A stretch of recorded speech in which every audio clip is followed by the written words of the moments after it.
ce matin, on va regarder dans Acte 19 les 7 premiers versets et on va regarder ce qui ressort dans ces versets, c'est le baptême de Jean versus le baptême chrétien. J'appelle le baptême chrétien, je ne veux pas dire que Jean-Baptiste n'était pas chrétien, puis c'est juste pour faciliter notre compréhension. Alors, on va lire le texte biblique. Pendant qu'Apollos était à Corinthe, Paul, après avoir traversé les hauteurs du territoire, se rendit à Éphèse. Il rencontra quelques disciples et leur dit, « Avez-vous reçu l'Esprit Saint quand vous avez cru? » Ils lui répondirent, « Nous n'avons même pas entendu dire qu'il y avait un Esprit Saint. » Il dit, « Quel baptême avez-vous donc reçu? » Ils répondirent, « Le baptême de Jean. » Alors Paul dit, « Jean a baptisé du baptême de repentance. » Il disait au peuple de croire en celui qui venait après lui, c'est-à-dire Jésus. Sur ces paroles, ils furent baptisés au nom du Seigneur Jésus. Paul leur imposa les mains et le Saint-Esprit vint sur eux. Ils se mirent à parler en langue et à prophétiser. Tous ces hommes étaient au nombre de 12 environ. Que le Seigneur bénisse sa parole, on va prier. Seigneur Dieu, on veut s'incliner devant toi pour écouter, pour comprendre, Seigneur Dieu. Merci de te révéler, de te faire connaître, de faire connaître ton plan. Merci de nous faire connaître aussi tes pensées, ce que tu penses de l'homme pécheur. Merci pour ce plan merveilleux de salut où il n'y a que grâce. Seigneur, donne-nous d'être des auditeurs non pas oublieux, mais attentifs et désireux de mettre en pratique pour l'honneur de ton nom. Amen. Alors, la semaine passée, on avait fait la connaissance d'Apollos. Pour bien comprendre le début du chapitre 19, Paul demande de quel baptême avez-vous reçu? Et le baptême de Jean, on doit lire ce qui est dit d'Apollos au chapitre précédent. Un Juif du nom d'Apollos, originaire d'Alexandrie, homme éloquent et versé dans les Écritures, était arrivé à Éphèse. Il était instruit dans la voie du Seigneur et fervent d'esprit. Il annonçait et enseignait avec exactitude ce qui concernait Jésus, tout en ne connaissant que le baptême de Jean. Excusez, là, je suis allé trop vite. Bon.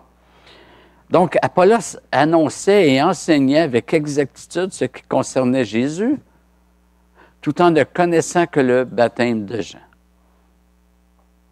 Mais Apollos, il y avait quand même une foi qui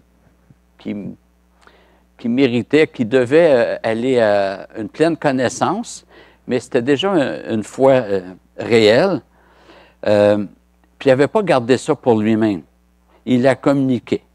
Il l'annonçait et il l'enseignait. Et donc, il n'avait connu que le baptême de Jean, c'est-à-dire de Jean-Baptiste. Par après, Apollos s'est rendu à Corinthe avec Aquillas et Priscille. Et là, nous retrouvons Paul à Éphèse, là même où Apollos avait parlé du Seigneur. Et c'est un peu surprenant de lire la question que Paul posa aux disciples d'Éphèse. « Avez-vous reçu l'Esprit Saint quand vous avez cru? » Si on lit bien, ces disciples étaient déjà croyants, ce que Paul ne conteste pas du tout. Il le confirme. Mais alors, peut-on croire sans avoir reçu le Saint-Esprit? La réponse est oui.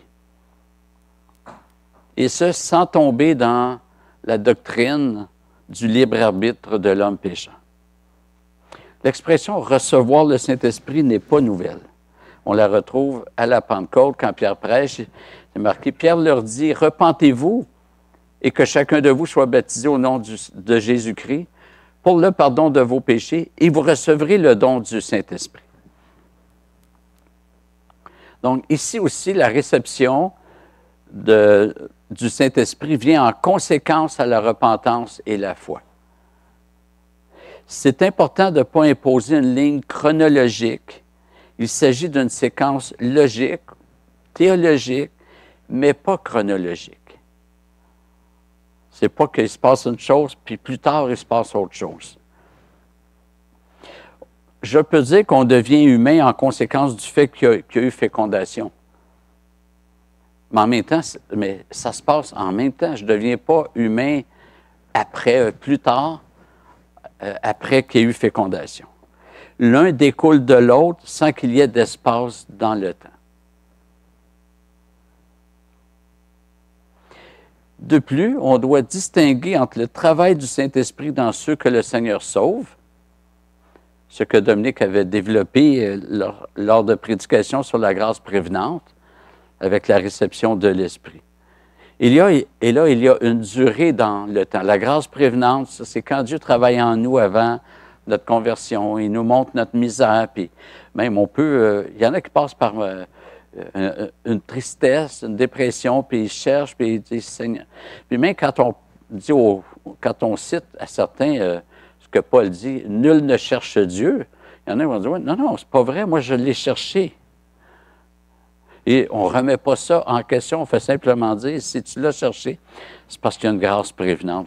Dieu a travaillé. Parce que par toi-même, ben, tu fais partie de ceux pour qui Paul dit, nul ne cherche Dieu. En fait, on en fait tous partie. Il n'y a aucun être humain par lui-même qui cherche Dieu.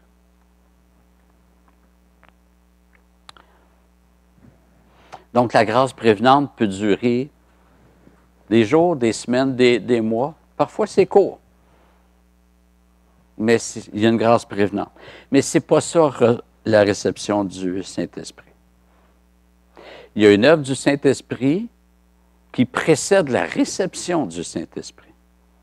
Alors, ce même esprit va convaincre de péché, de justice et de jugement. La réception vient non pas durant la grâce prévenante, mais lorsque la personne devient croyante. Elle découle de la foi, mais il n'y a pas eu une seconde où j'ai eu la foi sans avoir le Saint-Esprit en moi. Donc, on dit que c'est concomitant, mais un découle de l'autre.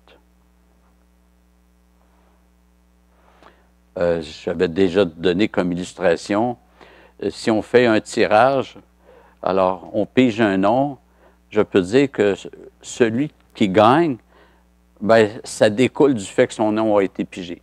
Le gagnant, ça vient du fait que son nom a été pigé. Mais il n'est pas devenu gagnant après avoir été pigé. Si en même temps, tu es pigé, tu es gagnant. Alors, c'est la même chose ici. L'un découle de l'autre. La réception du Saint-Esprit découle de notre conversion. Mais il n'y a pas eu un instant où j'ai été croyant sans que le Saint-Esprit habite en moi.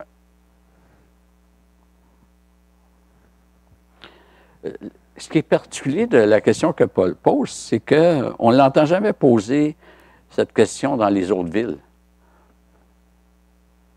Et je pense que la raison, c'est que Paul savait qu'Apollos avait influencé les disciples d'Éphèse. Donc, on l'a lu plus tôt au chapitre 18. Apollos annonçait et enseignait à Éphèse. Donc, il a influencé. Puis là, Paul arrive, puis il dit, quel baptême avez-vous reçu? C'est intéressant comme démarche aussi, parce que Paul n'a pas dénigré ces personnes-là, puis de dire, vous n'êtes pas des vrais chrétiens, vous n'êtes pas... Il a achevé ce qui était commencé.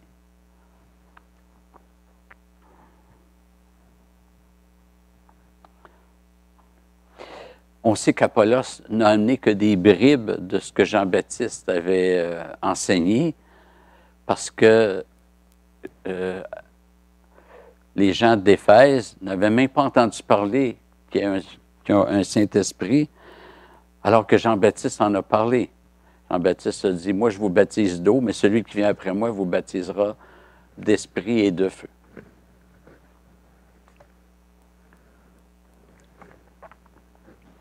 Mais la question que pose Paul est très importante et très pertinente, parce que la réception du Saint-Esprit, elle est déterminante. On ne doit pas se contenter des comportements.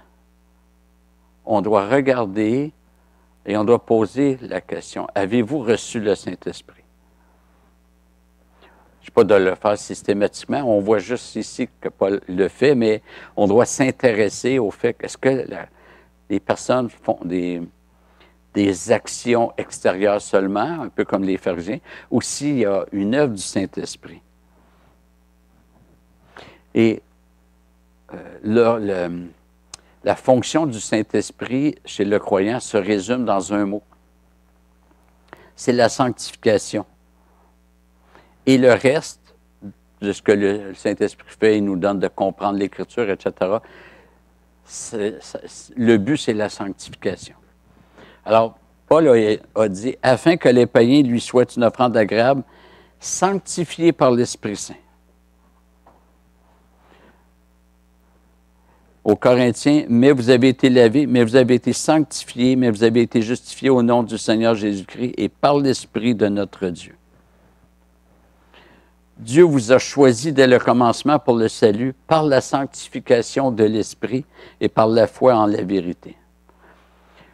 La sanctification, elle a deux temps. Nous sommes sanctifiés dès notre conversion. C'est-à-dire que Dieu nous met à part. On était dans le monde et dit, toi, c'est fini, tu t'en viens avec moi. Ça, c'est la mise à part. Il nous sépare de notre appartenance en Adam pour faire de nous des personnes en Jésus-Christ, dans le nouvel Adam. Et il y a aussi la sanctification progressive. C'est-à-dire que cette mise à part initiale va se concrétiser par une sanctification progressive, c'est-à-dire qu'on va vivre de plus en plus conformément au Christ. Et c'est un peu comme un enfant que des parents adoptent pour le prendre chez eux. Dès l'adoption, ils vont dire « c'est notre enfant ». Nous sommes ses parents. Mais l'enfant va progressivement apprendre à vivre comme l'enfant de ce couple. Il va prendre les habitudes de la maison, il va manger les mêmes mets, etc. Mais ça va être progressif. Alors nous, on a été séparés à notre conversion, séparés de notre ancienne vie, mais on apprend progressivement à nous dépouiller de notre vieille nature et de ce monde déchu. Donc, il y a deux temps, mais il y a aussi deux aspects à la sanctification. Le premier, souvent, on va définir la sanctification comme le fait d'être séparé du péché. Ce n'est pas la définition première. La sanctification, un mot de même famille que consécration, ça consiste à vivre pour Dieu. Le Saint-Esprit est la personne de Dieu qui agit en nous pour témoigner du Christ en nous. Constamment. Il nous ramène constamment à Jésus-Christ, son œuvre, sa parole. C'est le Saint-Esprit qui nous donne d'aimer la parole de Dieu, de la comprendre, de la mettre en pratique. Et ce rapprochement à Jésus-Christ, en vertu de notre union à Jésus-Christ, a comme effet collatéral, et c'est le deuxième aspect de la sanctification, ça a comme effet de nous éloigner du péché. Le Saint-Esprit nous donne de lutter contre le péché. Et c'est comme le mariage. Le mariage ne se définit pas comme le fait qu'un homme ne va pas vers plusieurs filles. Le mariage se définit comme l'union d'un homme avec sa femme.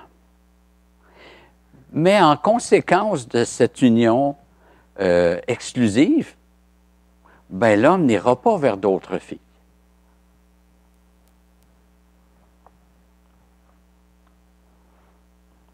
Donc, ce qui définit la sanctification n'est pas l'éloignement du péché, mais d'abord notre union au Christ. Et notre éloignement au monde de péché en est la conséquence inéluctable. La sanctification, c'est un processus, donc progressif, par lequel celui que Dieu sauve est transformé. Et le point culminant de cette transformation se passera lorsque nous allons ressusciter. Alors déjà, bon, présentement, il y a déjà une œuvre de sanctification. On grandit en connaissance, en grâce. On apprend à lutter de plus en plus contre le péché. On est de plus en plus conscient de notre péché. Personnellement, je ne crois pas qu'on va mourir moins pécheur dans notre nature, mais peut-être mieux, peut-être qu'on aura pris de la maturité et qu'on aura appris à veiller sur nous-mêmes. On est plus conscient de notre vulnérabilité. Et quand on va mourir, déjà, on ne pêchera plus. C'est pas juste à la résurrection finale qu'on ne pêchera plus. Quand on meurt, on ne pêche plus. Pour ceux qui sont sauvés, évidemment. Ceux qui sont perdus, bien, ils ne pourront plus pratiquer le péché, mais ils vont être encore rebelles dans leur esprit. Ils ne seront pas régénérés, donc ils auront encore des pensées, une conscience pécheresse. Puis la phase finale, c'est la résurrection. Ça, c'est la phase finale de la sanctification, c'est la glorification. Paul a écrit, il dit, « Et si l'esprit de celui qui a ressuscité Jésus d'entre les morts habite en vous, celui qui a ressuscité le Christ Jésus d'entre les morts donnera aussi la vie à vos corps mortels par son esprit qui habite en vous. » La régénération des chrétiens, c'est la première phase du projet. Mais la Bible en parle comme d'une résurrection, non pas corporelle. Dans Colossiens 3, « Puisque vous êtes ressuscités avec le Christ, recherchez les choses d'en haut. » Quand Dieu a créé l'homme, nous lisons ceci, « L'Éternel Dieu forma l'homme de la poussière du sol, il insuffla dans ses narines un souffle vital et l'homme devint un être vivant. » Ce n'est que lorsque Dieu donne le souffle vital, ma pensée c'est que c'est l'esprit de l'homme que Dieu donne. Dieu donne un esprit à l'homme. Ce n'est que là que l'homme devint un être vivant. Avant, c'est un tas de poussière ramassée. Le corps sans l'esprit ou l'esprit sans le corps, ou détaché, ce n'est pas un être vivant. La vie est lorsque le corps et l'esprit humain sont unis. De la même façon, les âmes, les esprits humains de ceux qui sont décédés sont dans un état intermédiaire. Quand on meurt, il y a un état intermédiaire qui nous attend. Il va quand même être glorieux pour les chrétiens. On va en parler bientôt, les mercredis soirs. Mais le projet de Dieu, c'est que les corps ressuscitent et soient à nouveau réunis aux âmes. C'est là qu'on peut vivre pour Dieu, qu'on peut servir Dieu. Et ça aussi, c'est l'œuvre du Saint-Esprit, parce qu'il habite en nous. Donc, Paul demande, « Avez-vous reçu l'Esprit Saint quand vous avez cru? » Il ne s'agit pas d'un détail, mais de l'essentiel. Recevoir l'Esprit de Dieu, c'est être au bénéfice de toute l'œuvre du salut acquise par le Seigneur Jésus-Christ. Paul continue et dit, « Quel baptême avez-vous donc reçu? » Ils répondirent, « Le baptême de Jean. » Alors Paul dit, « Jean a baptisé du baptême de repentance. » Il disait au peuple de croire en celui qui venait après lui, c'est-à-dire en Jésus. Sur ces paroles, ils furent baptisés au nom du Seigneur Jésus.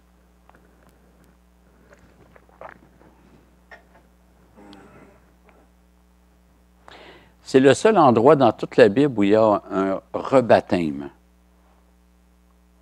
Peut-être que vous savez que les baptistes, à l'origine, étaient appelés les anabaptistes.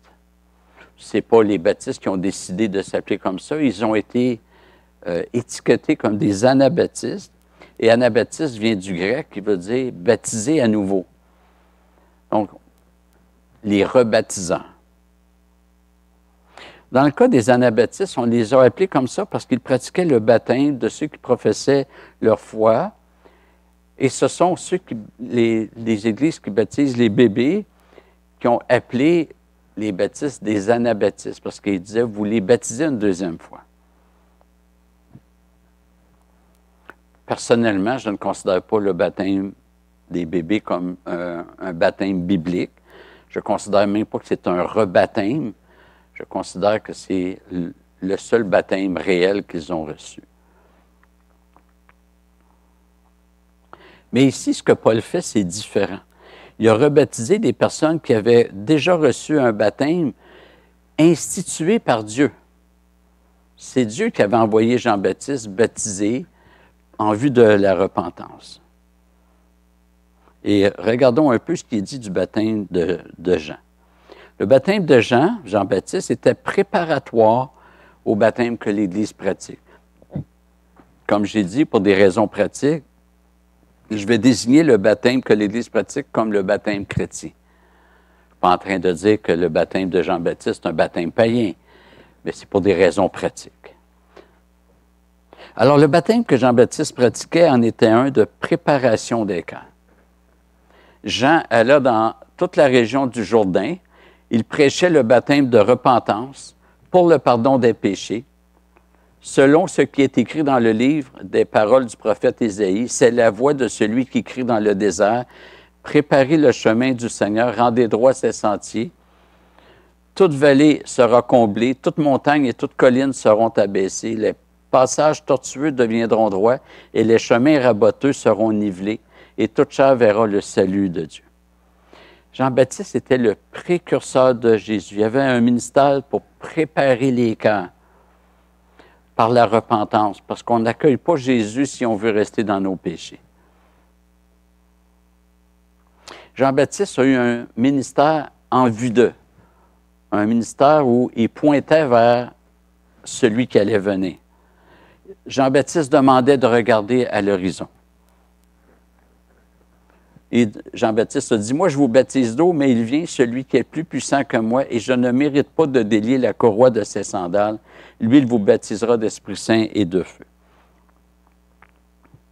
Le feu ici, là, c'est pas de dire, je peux faire tous les miracles, là, contrairement à ce qu'on entend parfois. À chaque fois qu'il est question du feu relié au baptême du Saint-Esprit, c'est toujours suivi du jugement que le Messie apporte. Il a son vent à la main, il nettoiera son air, il va brûler la paille, puis il va garder le blé dans ses greniers. Donc, le baptême du Saint-Esprit, ça amène un jugement sur ceux qui rejettent le Messie.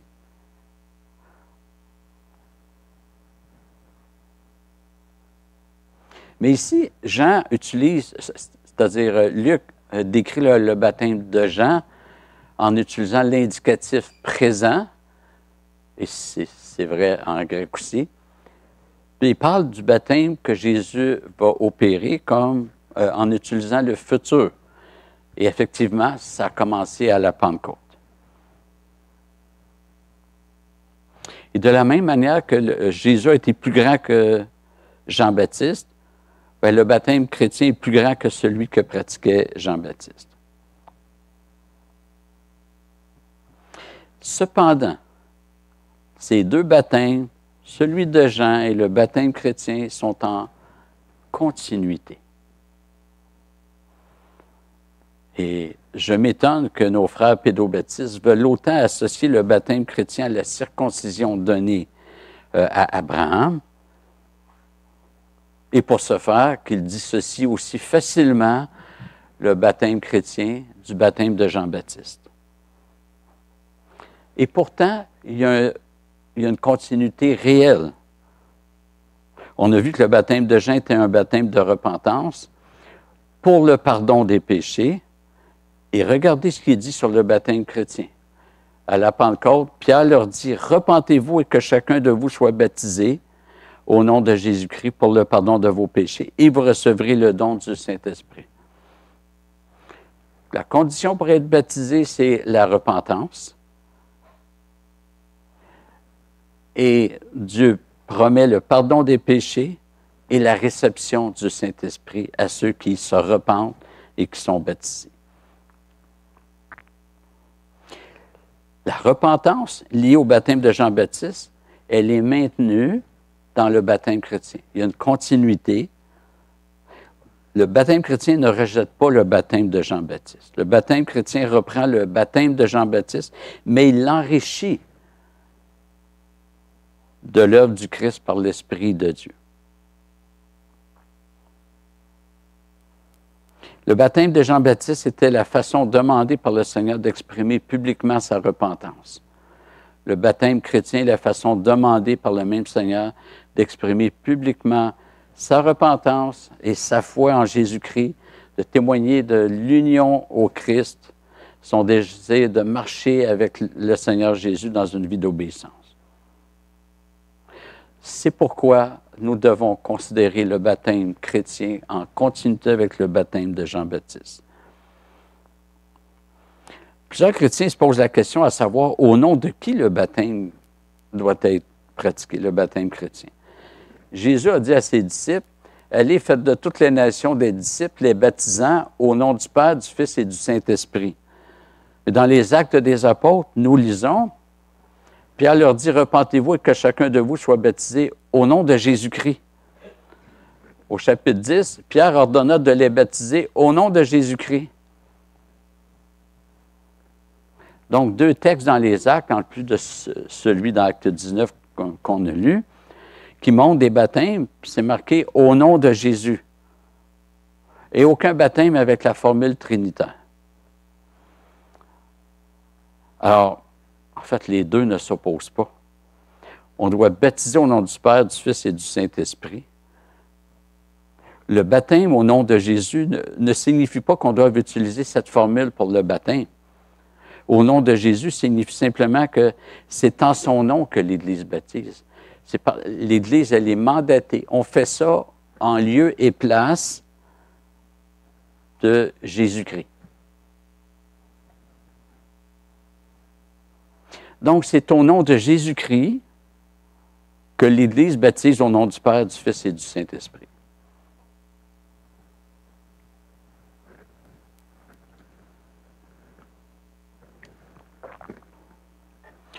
Je n'ai pas développé, mais les prépositions dans Matthieu 28, 19, quand il dit « Et baptisez-les au nom du Père, du Fils et du Saint-Esprit », ce n'est pas la même préposition que dans les Actes, quand il dit qu'ils soient baptisés au nom de Jésus. Donc, il y a une nuance dans les textes. On lit maintenant, Paul leur imposa les mains et le Saint-Esprit vint sur eux. Ils se mirent à parler en langue et à prophétiser. Dans tout le Nouveau Testament, excepté pour conférer un ministère de diacre ou d'ancien, il n'y a que les apôtres qui ont imposé les mains sur des chrétiens. L'imposition des mains n'était pas une pratique demandée à l'ensemble des chrétiens.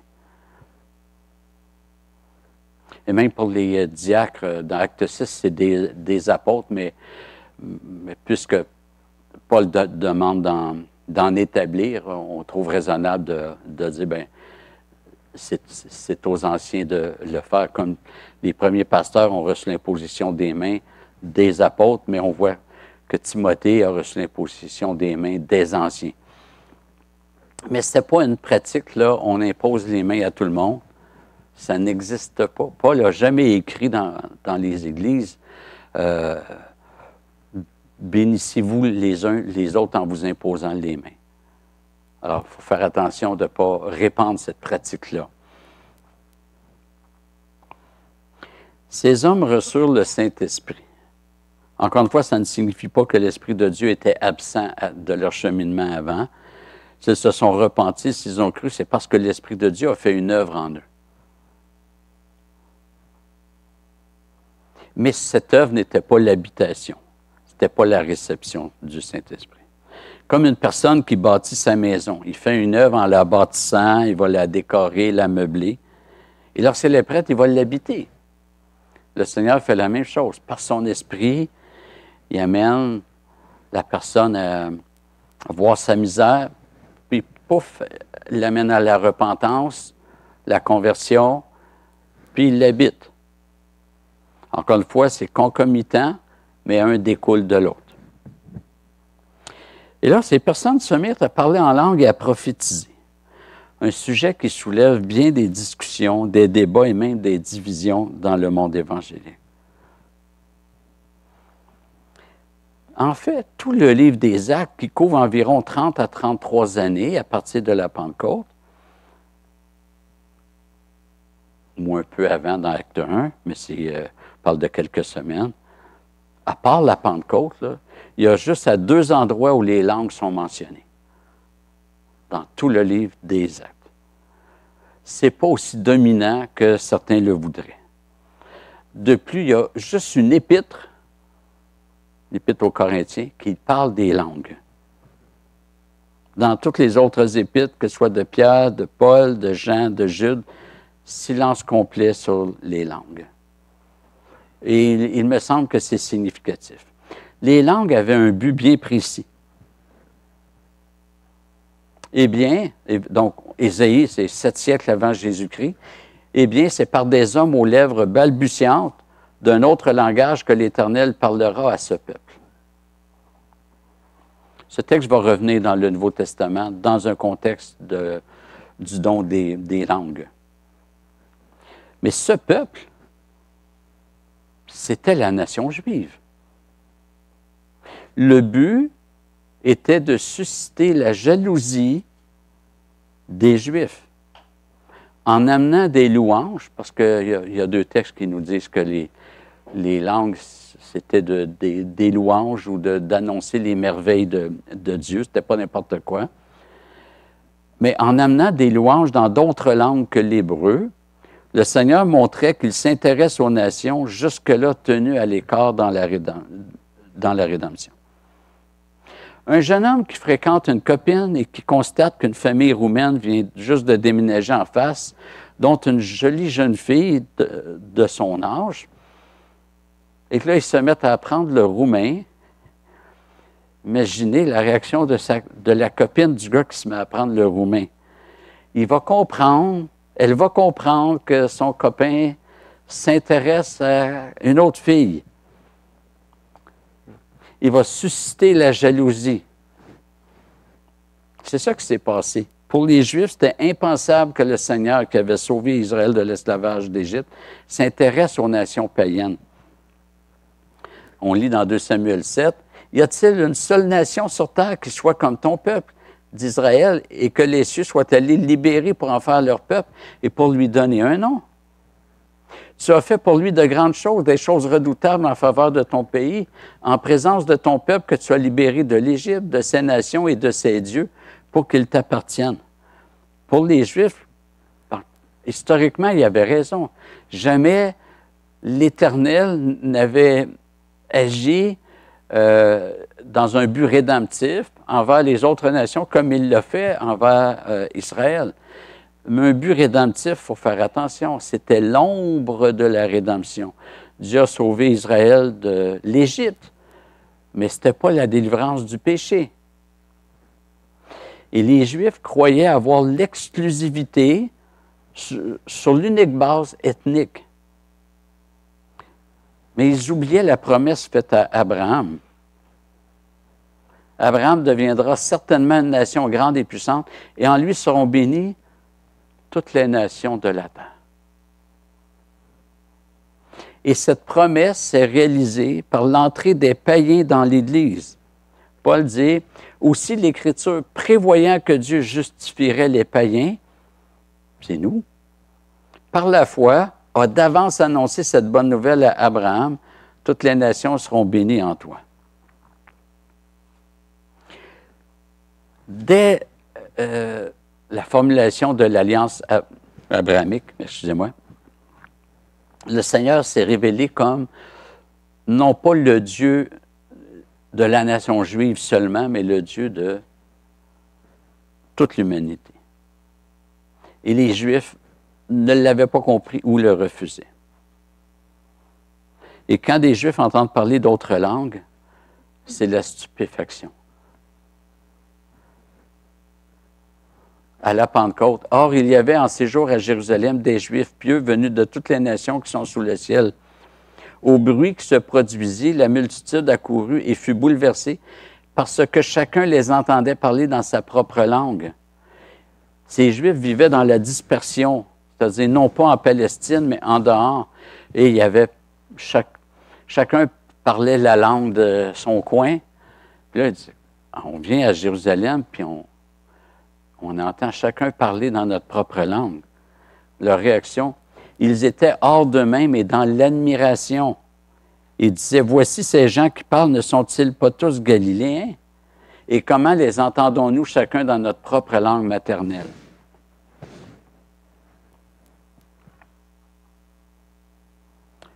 Autrement dit, nous, on vient ici, là, à Jérusalem, on s'attend à ce que les choses se passent en hébreu.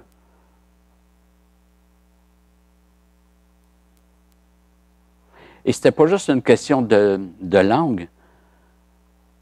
C'était parce que cela démontrait que le Seigneur se tournait vers les païens. Acte 10. Tous les croyants circoncis, donc juifs, qui étaient venus avec Pierre furent étonnés de ce que le don du Saint-Esprit soit aussi répandu sur les païens. Pourquoi? Car ils les entendaient parler en langue et exalter Dieu. C'était un message pour les Juifs. Arrêtez de vous appuyer sur votre appartenance ethnique. Et quand Paul enseigne sur les dons, le seul texte où il enseigne vraiment, c'est 1 Corinthiens, les chapitres 12 à 14, inclusivement. Bien, au chapitre 14, il est presque à la fin de son enseignement, Paul cite le texte d'Ésaïe 28, 11 qu'on a lu plus tôt. Il dit, « Il est écrit dans la loi, c'est par des hommes d'une autre langue et par des lèvres d'étrangers que je parlerai à ce peuple. » Ça reste la nation juive. « Et ils ne m'écouteront même pas ainsi, dit le Seigneur. » Paul confirme que le fait que les langues ont été données pour confondre les Juifs et que ceux-ci n'ont pas saisi le message. De nos jours, à qui s'adressent les langues dans les églises charismatiques du Québec, par exemple? Aux Juifs? Non.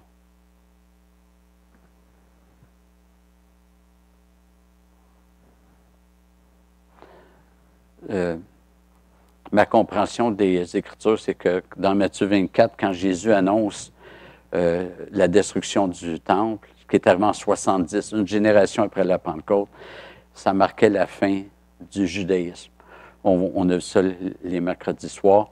C'est par voie d'alliance que Dieu avait établi des relations avec Israël et cette alliance est tombée en 70. C'est ce que nous dit Hébreux chapitre 8.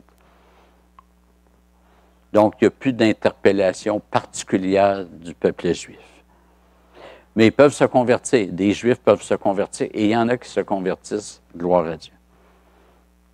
Certains diront qu'à Corinthe, il y a des chrétiens qui parlent en langue, on le voit dans la première épître, et que ce n'était pas pourtant une synagogue. Alors, comment les langues s'adressent-elles aux Juifs dans ce cas-là? Bien, premièrement, les chrétiens de cette Église pouvaient témoigner aux Juifs de la ville. Puis citer Ésaïe 28, 11, gardez dans votre livre saint, Ésaïe a annoncé ça. C'est pour vous interpeller. C'est par des langues étrangères que je parlerai à ce peuple. Deuxièmement, les Juifs de Corinthe qui se convertissaient se trouvaient dans l'Église. Ils pouvaient témoigner à d'autres Juifs, leur famille, souvent, qui n'étaient pas encore convertis, de l'accomplissement d'Ésaïe 28, 11, qu'on a lu plus tôt. Et troisièmement, il y avait des rapports de faits dans ce qui se passait dans les églises. On voit ça dans Acte 15, on voit ça dans certaines épîtres. Alors, ça circulait qu'il y avait des langues. Ah oui, OK, puis il y a des Juifs qui entendaient ça.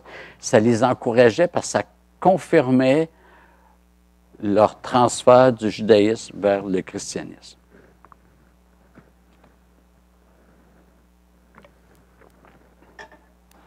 Dans la première épître aux Corinthiens, Paul annonce la fin des dons miraculeux. Il dit, l'amour ne succombe jamais. Que ce soit les prophéties, elles seront abolies. Les langues, elles cesseront. La connaissance, elle sera abolie. car c'est partiellement que nous connaissons, c'est partiellement que nous prophétisons. Mais quand ce qui est parfait sera venu, ce qui est partiel sera aboli. Et là, beaucoup de chrétiens disent, bien, avec le verset 10, c'est le retour de Jésus-Christ. Je ne crois pas. J'ai la conviction que ce qui est parfait ici est déjà arrivé. Voici pourquoi. Dans le grec de l'époque, le mot parfait a rarement le sens de perfection morale. Le sens est beaucoup plus d'achever, d'amener à la complétude ou à la maturité. Comme une personne qui dirait « J'ai passé 3 années aux États-Unis afin de parfaire mon anglais ». Ça ne veut pas dire que son anglais va être parfait au sens moral. Évidemment, il n'y a pas de morale sur une langue. Mais c'est d'achever de l'apprendre. Et le mot « parfait » est même appliqué à Jésus-Christ, lui. Dans Hébreu, c'est lui, le Christ, qui, dans les jours de sa chair, offrit à grands cris et avec larmes des prières et des supplications à celui qui pouvait le sauver de la mort. Ayant été exaucé à cause de sa piété, il a appris, bien qu'il fût le Fils, l'obéissance par ce qu'il a souffert, après avoir été élevé à la perfection. C'est le même mot grec. Il est devenu pour tous ceux qui lui obéissent l'auteur d'un salut éternel. D'autres versions traduisent par « après avoir été rendu parfait, amené à la perfection ». Et pourtant, moralement, Jésus a toujours été parfait. Il est sans péché. Mais il fallait qu'il accomplisse des choses. Il fallait qu'il accomplisse son ministère terrestre. Il fallait qu'il s'incarne, qu'il grandisse, il fallait qu'il enseigne, il fallait qu'il fasse des miracles, il y avait beaucoup de prophéties sur cela. Il fallait qu'il aille à la croix, il fallait qu'il fasse tout ce que son père lui a demandé. Et c'est parce qu'il a tout fait, il a achevé, il était rendu parfait, parce qu'il était maintenant, je veux dire, qualifié dans son humanité pour être le souverain sacrificateur pour son peuple. Le sens, c'est achever. Et quand on achève, ça implique qu'il y a quelque chose de commencé. Si je vous dis, hier, j'ai achevé la peinture de la cuisine, vous allez comprendre que je l'avais commencé avant.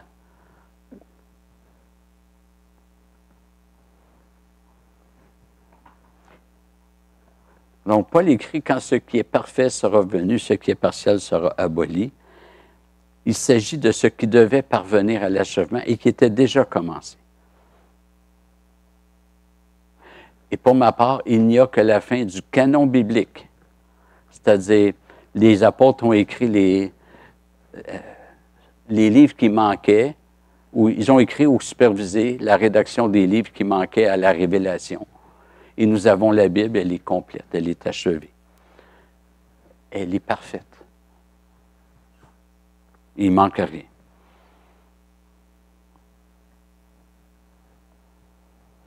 On est rendu à quelques applications.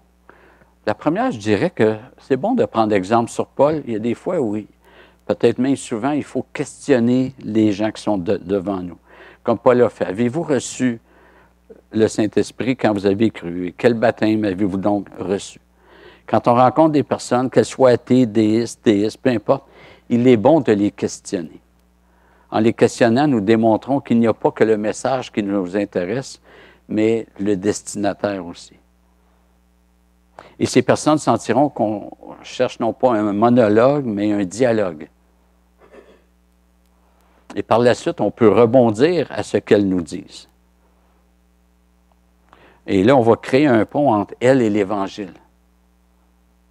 Puis si la personne a des désaccords, quand on questionne, ça va sortir. Et là, on peut répondre, mais si on ne questionne pas, peut-être qu'on ne sera pas au courant des désaccords.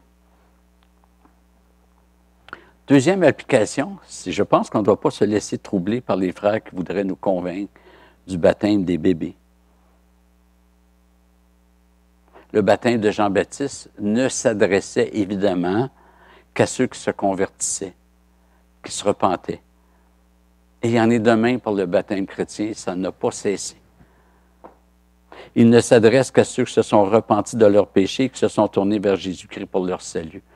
Dans le Nouveau Testament, on ne voit jamais un apôtre dire « Soyez baptisés, puis allez chercher vos bébés en même temps. » J'ai déjà parlé des baptêmes de maison dans les Actes, alors je ne reviendrai pas sur ça, mais pour ma part, rien de convaincant sur le baptême des bébés.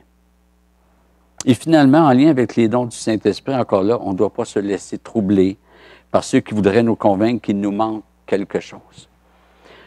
J'ai eu un passé charismatique. J'étais baptiste, j'ai eu une période charismatique. Et après ça, mon épouse et moi, on a décidé de faire la pause et de regarder vraiment ce que la Bible dit. Et je me suis rendu compte que quand j'étais devenu charismatique, ce n'était pas pour des raisons bibliques. C'était la séduction de vivre des expériences. Et je me suis repenti de cette séduction. J'utilise le mot séduction sciemment. Il nous manque rien. Il ne nous manque rien. Surtout que ce qu'on a vu dans ces milieux-là, avec tout le respect dû à nos frères charismatiques, j'ai jamais vu un endroit où ils pratiquent les dons comme dans l'Écriture. Dans l'Écriture, c'est marqué quoi? Ils les guérissaient tous. Quand on arrive dans ces milieux-là, ils vont guérir. En fait, ils n'ont pas de meilleur résultat que l'effet placebo. Je ne veux pas être méchant, mais c'est ça. Ceux qui ont un petit mal au dos, etc., migraine, ça, l'effet placebo agit. Mais ceux qui manquent une jambe, des aveugles, etc., ça, le placebo ne fait rien. Puis ceux qui disent avoir le don de guérison, il ne se passe rien. J'ai parlé à l'un d'eux il y a quelques semaines sur Facebook. Puis en fait, on s'est fait un messenger. Je pensais qu'il voulait connaître l'autre position. Ce n'était pas le cas finalement. Je ne le nomme pas. Puis il m'a dit qu'il avait souvent guéri du monde, puis il avait guéri au moins 300 personnes en 2023, puis qu'il avait même ressuscité quelqu'un. Je me suis dit, bon, ce serait bizarre que les journaux n'en parlent pas, quand même. On ne doit pas se laisser troubler. On a tout pleinement en Jésus-Christ. Puis dans 1 Corinthiens, quand il dit « Quand ce qui est parfait sera venu, ce qui est partiel disparaîtra », ce qui est partiel, c'est les dons. Ce que Paul dit, c'est que ce qu'on a maintenant est supérieur aux dons.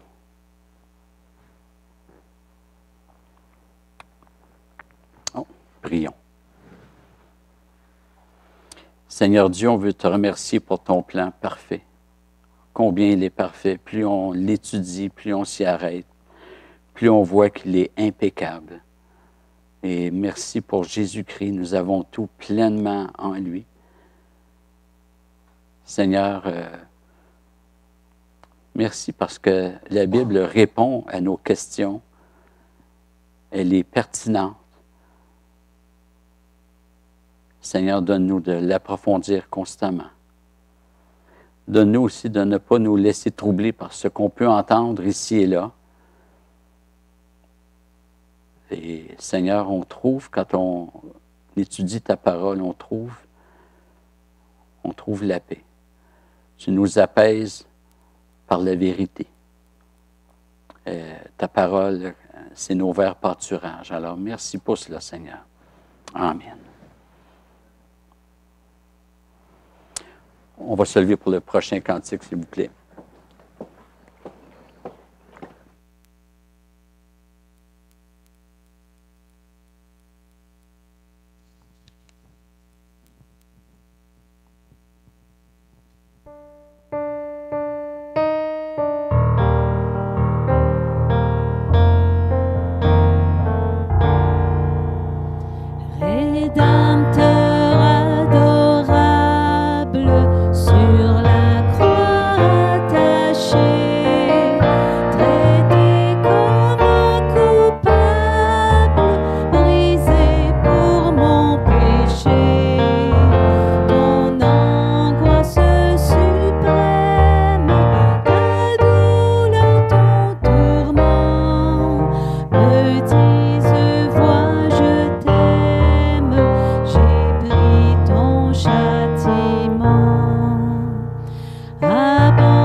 Je vous le dis, je ne boirai plus désormais de ce fruit de la vigne jusqu'au jour où j'en boirai du nouveau avec vous dans le royaume de mon Père. » Alors, il nous arrive de célébrer, de préparer un repas pour célébrer l'anniversaire de naissance de quelqu'un ou un anniversaire de mariage ou pour d'autres raisons. Et ces raisons sont probablement toutes valables. Mais le repas du Seigneur, il est unique. C'est une célébration qui se poursuivra dans l'éternité. Jésus dit qu'il va boire à nouveau de ce fruit de la vigne avec nous dans le royaume. C'est le seul repas, c'est la seule célébration qui va continuer pour l'éternité. Je ne pense pas qu'on va fêter encore ma fête dans l'éternité. On va en avoir pour l'éternité. Mais le repas du Seigneur célèbre la mort, la résurrection du Christ. Et ça, pour l'éternité, on va célébrer Dieu. C'est quelque chose, hein? C'est un événement unique. Pour l'éternité, nous allons célébrer Dieu. L'œuvre de Jésus-Christ qui a versé son sang pour nous racheter. L'éternité ne suffira pas à supprimer de notre mémoire ce que Jésus-Christ a fait pour nous. Il y a bien des choses que j'ai oubliées dans ma vie. Ça fait 62 ans qu'elle est commencée. Mais l'éternité ne suffira pas à me faire oublier, à nous faire oublier ce que Jésus-Christ a fait à la croix. Et pas juste qu'on va s'en rappeler comme un fait, mais il faut dire, il faut célébrer. Il y a une fête là. Il y a une fête à y avoir parce que ça représente la communion. En tout cas, c'est une des représentations de la table du Seigneur. Alors, pour participer au repas du Seigneur, il faut d'abord croire en Jésus-Christ. Croire en Jésus-Christ seul pour son salut. C'est lui qui m'a sauvé. Si quelqu'un ici n'est pas chrétien, on vous demande de vous abstenir, de réfléchir à l'importance d'être en communion avec Dieu. Et ça ne commence pas par le repas du Seigneur, ça commence par, comme on a vu, la repentance et la conversion. Et on exprime ça dans le baptême. Et c'est le deuxième avertissement, il faut être baptisé. Un baptême volontaire.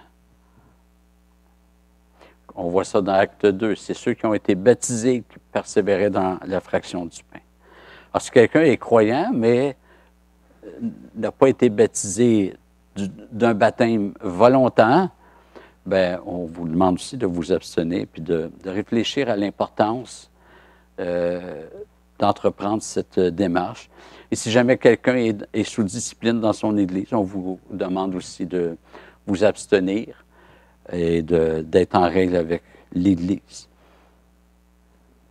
Je demanderais à Samuel, s'il te plaît, de venir rendre grâce pour le pain, s'il te plaît.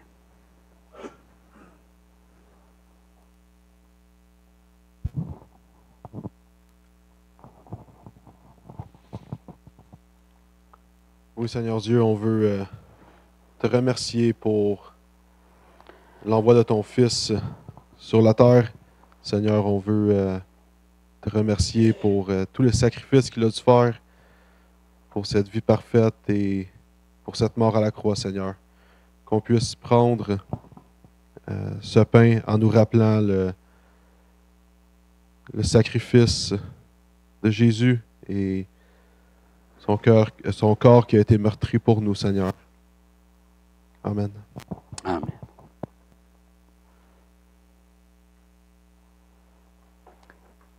Pendant qu'il mangeait, Jésus prit du pain et après avoir dit la bénédiction, il le rompit et le donna à ses disciples en disant « Prenez, ceci est mon corps. Mangeons le pain. »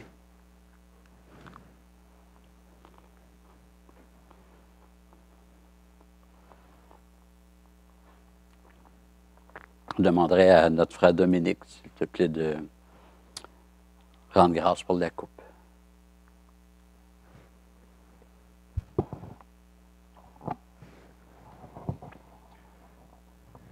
Seigneur notre Dieu, en prenant ce symbole, on veut se rappeler du sang qui a coulé sur la croix, le sang du Seigneur Jésus pour le pardon de nos péchés.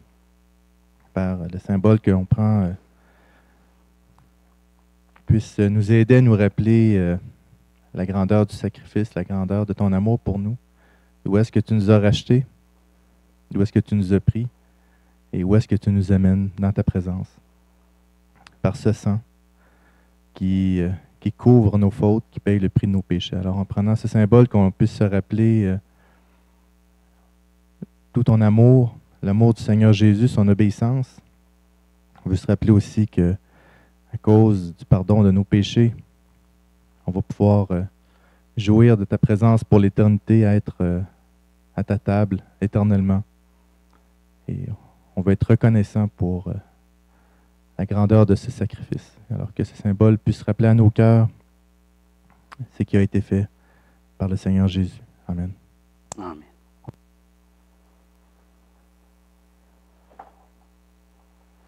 Jésus prit ensuite une coupe et après avoir rendu grâce, il la donna à ses disciples et ils en burent tous.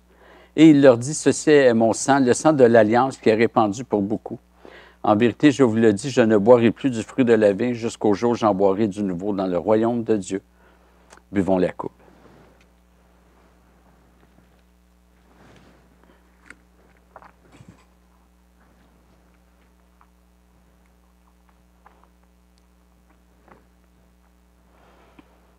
Comme le péché a régné avec la mort, ainsi la grâce règne par la justice, pour la vie éternelle, par Jésus-Christ notre Seigneur.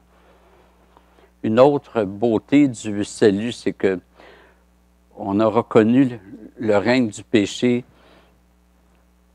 une période de notre vie, mais le règne de la grâce, c'est pour l'éternité. Levons-nous pour chanter.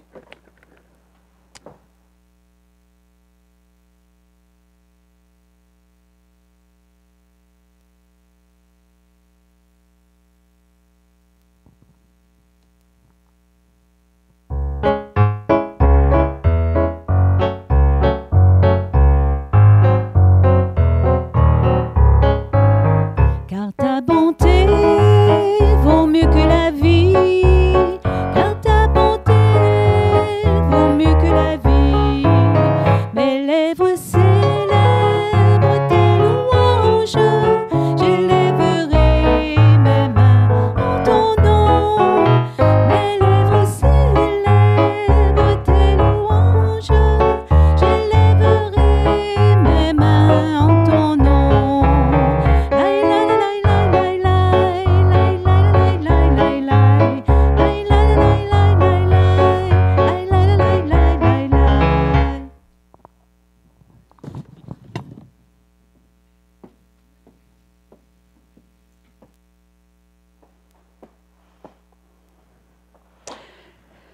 Seigneur Dieu, ta bonté vaut mieux que la vie. Et Seigneur, merci de nous avoir amenés à renoncer à notre vie passée, notre vie où on suivait notre propre voie, on était égarés. Merci d'avoir donné un sens à nos vies. Seigneur, merci pour ce culte que tu nous as donné de célébrer. Et Seigneur, on te prie de nous bénir pour la semaine à venir, de nous garder, de nous protéger, de nous donner de t'obéir, Seigneur Dieu. Je te prie pour ceux qui n'ont pu être des nôtres aussi, que tu puisses les bénir aussi. Amen. Annonce réunion de prière. Et on va vous revenir pour une prochaine rencontre pour le cercle de lecture. Il faut que je parle à notre frère Sam. Je vous rappelle qu'on a la salle ici pour dîner. Alors, s'il y en a qui veulent dîner, nous, on va rester. On peut manger ensemble. Est-ce qu'il y a autre chose que j'ai oublié? Alors, profitez-en pour qu'on passe du bon temps ensemble. Puis, peut-être une attention à ceux qui nous visitent aussi, de prendre du temps avec eux. Bonne semaine, que Dieu vous garde.